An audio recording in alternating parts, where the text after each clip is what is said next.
Welcome to Vegas Dave's Dime. Hello everybody, Vegas Dave here. Thank you for joining me for part 5 of my series, How to Handicap Horses. If you haven't seen parts 1 through 4 yet, make sure you watch those before watching this one. Now that we are all caught up, let's talk about racing styles and pace in horse racing. As a general rule, most horses have a certain style of racing that they prefer. This isn't true for all horses. Some are versatile and can change styles depending on the race, while others are so bad that they don't really develop a style other than finishing in dead last. In most cases, though, racehorses fall into one of two categories: frontrunners and closers.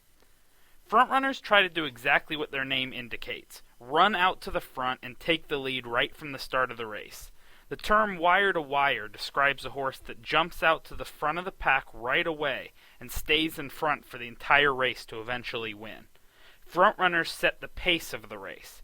How fast the frontrunner or frontrunners run determines how fast the pace of the race is. Closers also try to do as their name indicates: close the race strong and overtake those in front of them. Some closers sit right behind the early leaders, some sit right in the middle of the pack, and some stay behind the pack. Closers save their energy for the last turn down the stretch towards the finish line. Energy is key in horse racing. Frontrunners try and use as little energy as possible to take the lead, so they have plenty left for a final burst at the end of the race. Closers, as previously mentioned, choose to start the race off slowly to save their energy for the end of the race as well. When it comes to racehorses, jostling for position with another horse or racing with another horse side by side expends a lot of energy. If two horses are running too closely to each other, they will naturally kick into second gear to try and separate themselves from the other horse. This results in their energy getting used up before the final turn, and they simply do not have the extra kick to keep up with the horses that do. Even the very best horses are doomed if they get into these jostling matches too early in the race. So now that you know the difference between the two racing styles, and you know what energy is, let's take a look at each style's best and worst case scenario. For frontrunners, the perfect race consists of a field with no other frontrunners, or slow ones that they can easily take the lead from. This type of field will give the front-running horse an easy lead without having to expend too much energy to get it. He can then slow down, run the race at his own pace, and kick it into second gear with no horses in front of him to worry about. The more often you watch horse racing, the more you will see that these types of wire-to-wire victories, where a horse takes the early comfortable lead and never looks back, are among the most common.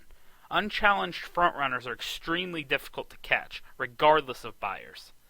The worst case scenario for a frontrunner is a field with multiple frontrunners. As previously mentioned, jostling for position early on in a race with other horses fighting for the lead will most certainly result in burning out too early and getting passed up down the stretch. Optimal and worst case races for closers are the exact opposite of frontrunners. A perfect race for a closer is a race that sees 2 or 3 horses jump out to the lead, set a fast pace, and wear each other out, so the closer can pass them down the stretch. A race with just one strong frontrunner will not set up a closer well, and he will also be up against a bunch of other closers, which may lead to some position jostling before the stretch. So how can you tell which horses are frontrunners and which are closers in the DRF? There are 2 ways. One is in the numbers. Let's take a look at two-step salsa. These numbers here tell you what position the horse was in at each measurement point in the race. The smaller numbers tell you how far behind the leader the horse was, or, if it was the leader, how far ahead it was. Zooming in, we see a whole lot of 1s. Looking at his last race, Two-Step Salsa started in post position 1, was in first place at the first measuring pole, as well as the second, third, and fourth. The last number indicates his position at the end of the race, still first. He went wire to wire and won the race. As you can see from all the early 1s, he obviously prefers the lead early. Same goes for Babu. Even though he only actually hung on to his lead and won the race once in his last 5 starts, he obviously jumps right out to the front every single time he can. Closers are a little harder to identify, but they are basically horses that aren't frontrunners that usually have improving numbers at the end. Looking at Trevor's Clever's last race, we see that he was sitting in the pack in 5th or 6th until he made his move late. closing it to third place at the second to last measuring pole and finishing the race in first.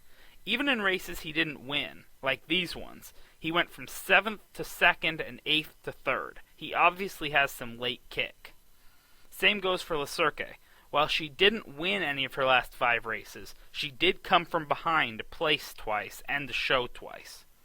It won't always be easy to tell from these numbers what the horse's style is, especially when you are beginning. Just remember that not all horses are good enough to have developed a style. Some are just destined to be unspectacular pack runners. Keep practicing and picking up on the subtleties of these numbers, and also use the other resource for determining race styles, horse write-ups. Next to all past performances in the DRF for major racetracks is a little 2 to 4 sentence write-up on the horse, giving key stats as well as the writer's opinion on if the horse is a contender. Following someone else's opinion blindly is a bad idea, but taking in all the information you can and making your own decision is a great idea. While reading these write-ups, which you should every race, look for key terms regarding the horse's styles. Frontrunners will be referenced with phrases like should be involved early, could set the pace, quick starter, know him early, and others along those lines. Closers have phrases like could hunt these down, good late kick, stalking the leaders, and other phrases about coming from behind. Heading into every single race, you should examine each horse's style and buyer speeds to try your best to visualize how the race might go. What horse or horses are going to jump out to the lead? Which horses are most likely to make a late kick from behind? If you visualize a race where a front runner will jump out to a very easy lead, or a race where there will be tons of traffic up front and a good closer will be there to clean up the mess, these types of horses are often worth strong consideration regardless of buyer speeds. Most of my highest paying tickets have come from examining pace. If the front runner's buyer speeds are only 4th or 5th best, the public that is going on speed figures alone will ignore it. Meanwhile, you are noting that the 3 top figures are all closers, and your front runner should get an extremely easy lead, which none of the closers will be able to catch up to in the end. Thank you for watching today's episode. With an understanding of buyer speeds, trainer and jockey statistics, and running styles, you are well on your way to making some solid educated guesses on your next trip to the races. Over the next video or two, I will be discussing distance, track conditions, post position, and types of races, so stay tuned.